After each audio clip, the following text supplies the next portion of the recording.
Selamat pagi Mbak Dinda. Iya, Nurse. Benar ini dengan Mbak Dinda ya? Iya. Boleh saya lihat gelangnya Mbak?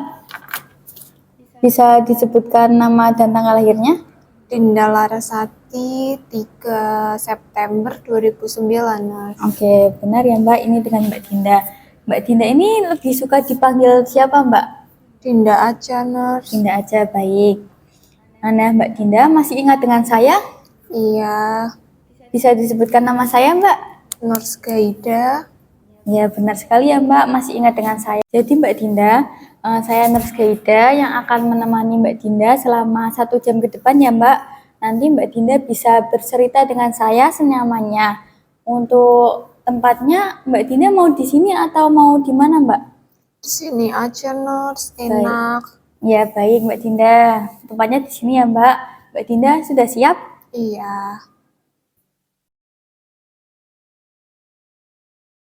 Mbak Dinda bagaimana kabarnya hari ini? Sebenarnya saya merasa nggak baik-baik aja, Mbak. Capek, stres. Saya bahkan nggak bisa tidur. Pusing saya, Mbak, mikirin rumah, mikirin sekolah. Baik Mbak Dinda, saya paham apa yang dirasakan oleh Mbak Dinda ini. Dan saya ingin Mbak Dinda tahu bahwa apa yang Mbak Dinda rasakan ini adalah hal yang normal. Dan terkadang remaja di luar sana juga merasakan hal yang sama. Jadi Mbak Dinda jangan khawatir ya. Di sini saya akan mendukung Mbak Dinda agar menjadi lebih baik. Makasih banyak ya, Mbak. Saya rasanya lega banget setelah dengar yang Mbak sampaikan tadi. Mbak Dinda sepertinya masih terlihat murung, suasana hati Mbak Dinda masih tidak baik ya Mbak? Kalau misalnya Mbak Dinda nyaman, Mbak boleh bercerita kepada saya tentang yang membuat tertekan atau stres belakangan ini Mbak. Saya ngerasa orang tua saya tuh nuntut saya terus. Saya dituntut buat jadi juara kelas terus-terusan. Padahal saya berusaha kok, Nurse. Saya belajar mati-matian. Tapi nggak cukup buat mereka, Nurse. Saya di sekolah juga nggak punya temen. Nggak ada yang bisa saya ceritain.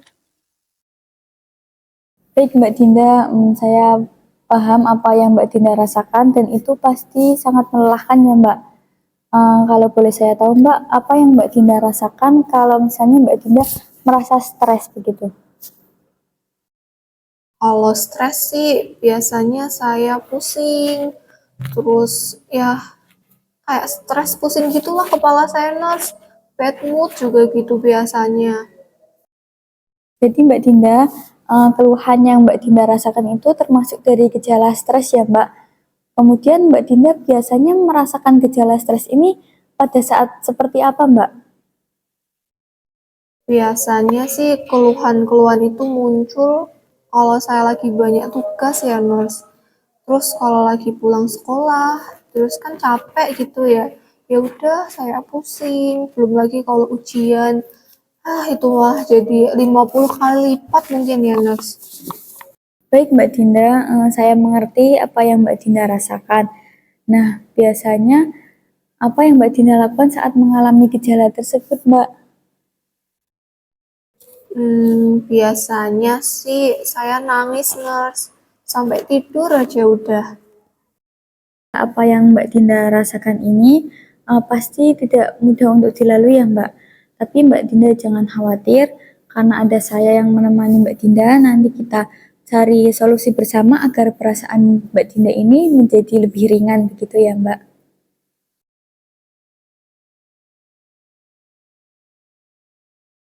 Baik Mbak Dinda, dari apa yang Mbak ceritakan tadi, saya bisa memahami bahwa beban tugas sekolah yang banyak dan masalah di rumah ini menjadi hal yang cukup berat dan cukup melelahkan bagi Mbak Dinda untuk dihadapi saat ini ya.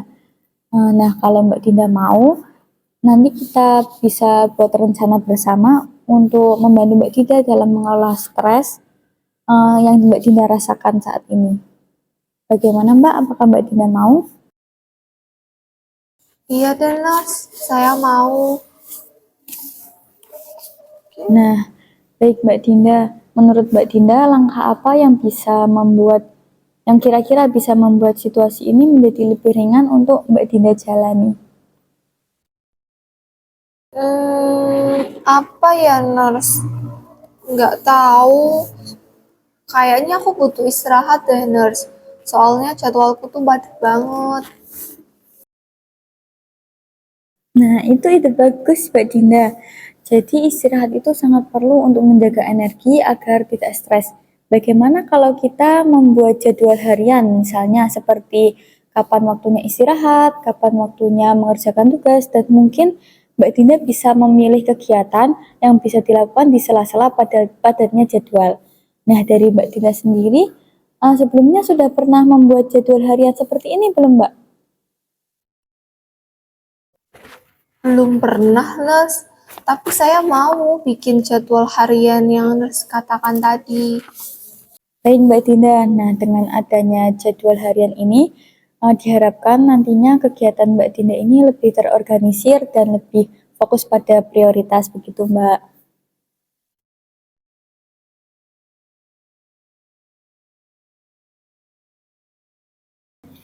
Baik Mbak Dinda, jadi saya sudah menyiapkan kertas dan juga pulpen untuk membuat jadwal harian. Nah, bagaimana Mbak Dinda? Apakah mau mencoba untuk membuatnya? Ini saya sudah membuatkan tabel, jadi Mbak Dinda tinggal mengisi saja secara langsung. Nah, saya di sini akan menemani Mbak Dinda untuk mengisinya. Boleh, Nurse. Saya mau coba ngisi jadwal hariannya.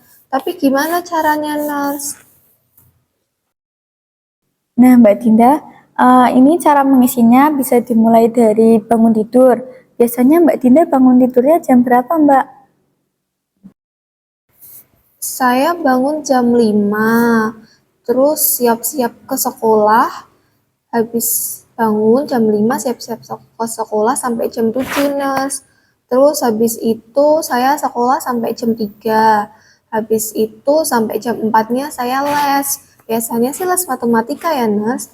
Habis itu biasanya malamnya yang ngerjain PR aja sih, Nurse. Nah, kegiatan Mbak Dinda ini lumayan banyak ya, Mbak. Kita mulai coba masukin ke tabel ya, Mbak. Boleh saya contohkan dulu, Mbak? Nah, ini Mbak, pertama pukul 5. Tadi bangun tidurnya ya, Mbak. Kemudian yang kedua ini persiapan berangkat sekolahnya dari jam 6 sampai jam 7. Nah, untuk selanjutnya Mbak Dinda bisa meneruskan tabelnya ya, Mbak.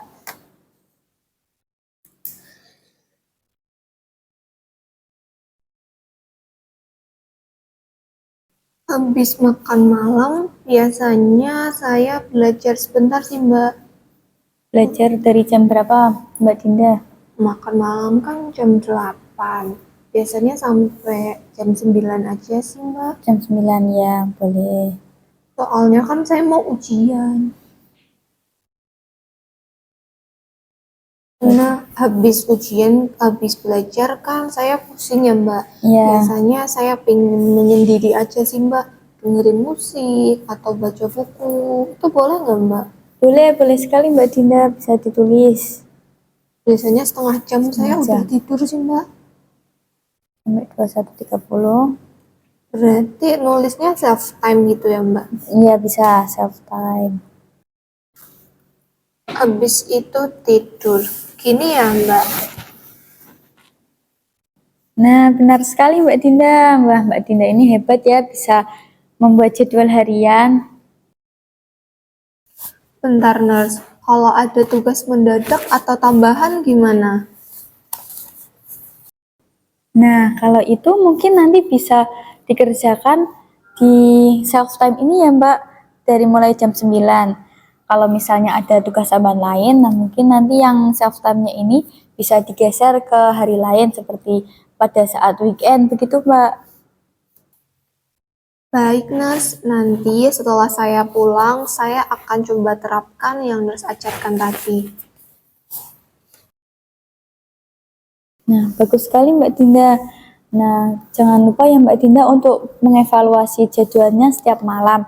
Jadi kalau misalnya ada yang tidak berjalan sesuai dengan rencana, nanti jadwalnya bisa disesuaikan lagi. Dan harus diingat ya Mbak Dinda, jangan terlalu keras pada diri sendiri. Siap, Nurse. Rasanya saya jadi lebih tenang sekarang. Makasih banyak ya, Nurse.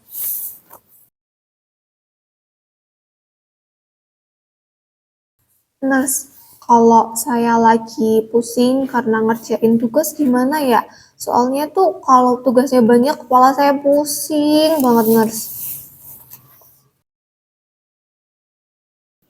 Baik Mbak Dinda, saya senang sekali Mbak Dinda jujur tentang perasaannya.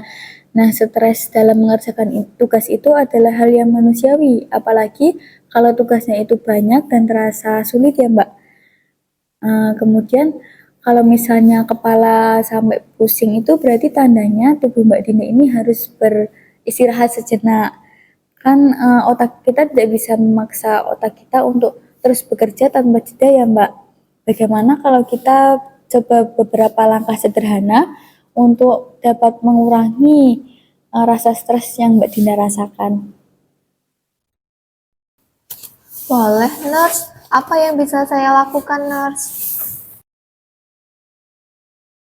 Jadi Mbak Dinda, ini ada namanya teknik napas dalam. Teknik napas dalam ini bisa Mbak Dinda terapkan saat Mbak Dinda ini merasa stres dalam mengerjakan tugas. Fungsinya itu untuk mengurangi stres, gitu Mbak.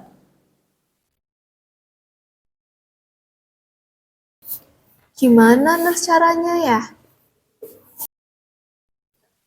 Nah, jadi Mbak Dinda, saat Mbak Dinda ini merasa stres atau merasa kepalanya ini sudah pusing, tugasnya ini ditinggalkan sebentar selama beberapa menit.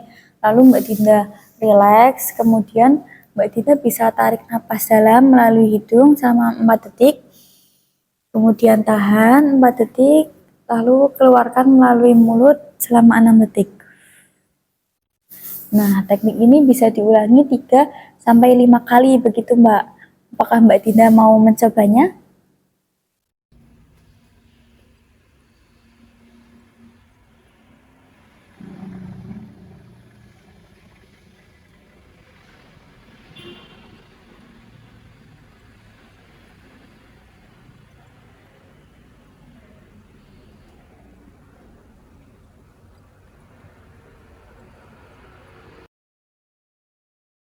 Tapi, Nurse, emangnya itu nggak bikin waktu saya jadi habis ya?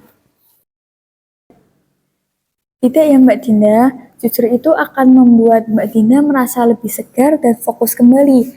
Terkadang memaksakan diri untuk bekerja itu malah membuat Mbak Dinda tidak menjadi produktif. Oh, jadi gitu, Nurse. Oke deh, nanti saya coba setelah ini. Makasih banyak ya, Nurse.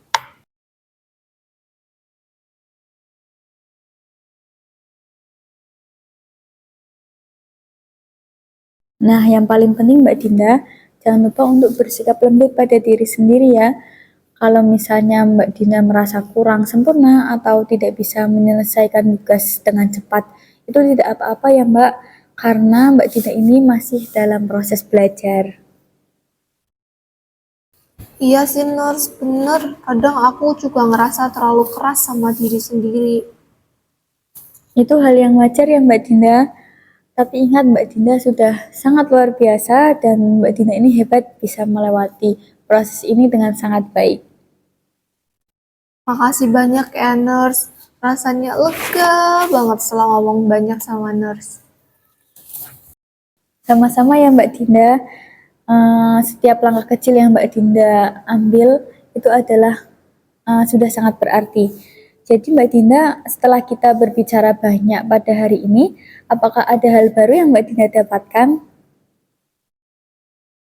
Banyak banget nurse. Saya jadi paham sama perasaan saya, terutama saat saya lagi stres. Terus saya juga tahu apa yang harus saya lakukan kalau misalkan saya lagi stres. Bermanfaat banget. Makasih ya nurse. Bagus sekali Mbak Dinda. Jadi tidak harus sempurna, tapi Mbak Dinda harus tetap berusaha dan percaya bahwa diri Mbak Dinda ini mampu untuk menghadapi masalah yang terjadi. Makasih banyak ya nurse udah mau dengerin cerita saya. Terus ajak saya nyari solusinya bareng-bareng. Baik, sama-sama Mbak Dinda.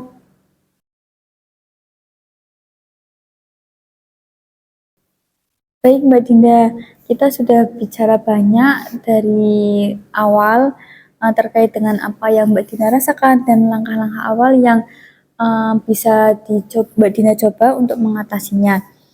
Kemudian mari kita membuat rencana tindak lanjut agar Mbak Dinda ini merasa lebih terarah. Bagaimana menurut Mbak Dinda? Boleh nurse. Saya rasa itu akan membantu saya ke depan. Bagus sekali Mbak Dinda. Nah, dalam minggu ini mungkin bisa Mbak Dinda praktikkan apa yang tadi kita bicarakan, seperti misalnya mengatur waktu dengan membuat jadwal harian agar menjadi lebih terorganisir, begitu ya Mbak Dinda. Apakah Mbak Dinda sudah siap? Saya sih siap nurse. Tapi kalau misalkan nanti saya kesulitan gimana?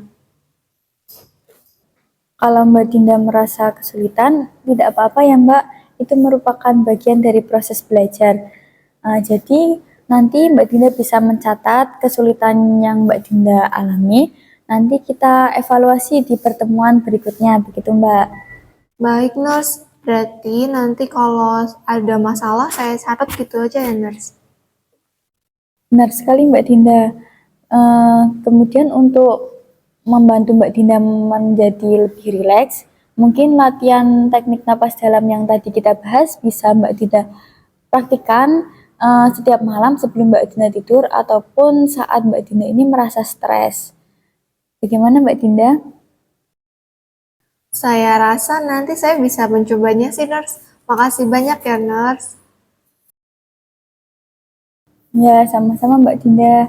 Ingat selalu ya Mbak Dinda, Mbak Dinda ini tidak sendirian, kita akan melewatinya bersama. Untuk pertemuan berikutnya, kira-kira akan dijadwalkan hari apa ya Mbak?